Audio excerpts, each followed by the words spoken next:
it will have even more blood on its hands.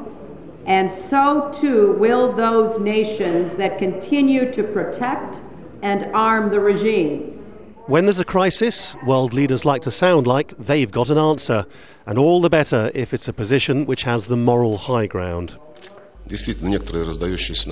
Indeed, some voices in the West giving their opinion on the vote results on the Syria resolution in the UN Security Council sound obscene, on the verge of hysteria.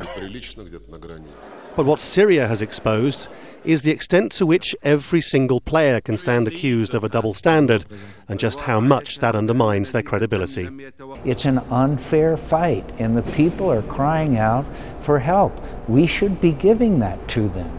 Here's John McCain, the American senator, who has said that Syria is the worst mass killing since Milosevic in Bosnia or the Russians in Chechnya. Or, as the Russians like to remind him, the Vietnam War, which McCain took part in. While the Russians are busy knocking McCain down, they, like the Chinese, have adopted a moralistic posture of non-intervention in other countries' affairs, except the Russians have been selling weapons to the Syrian government for years. Syrians have a right to take up arms to defend themselves against this regime. And those Gulf states which so loudly call for the opposition to be armed, well, they didn't offer that support to the protesters at Pearl Roundabout in Bahrain.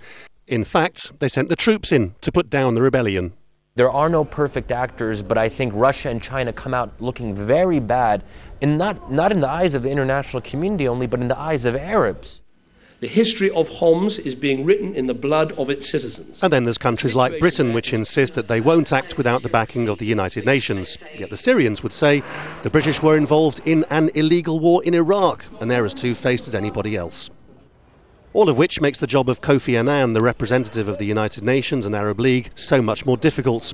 For all the criticism of Syria and its backers, they too can say that their enemies are compromised.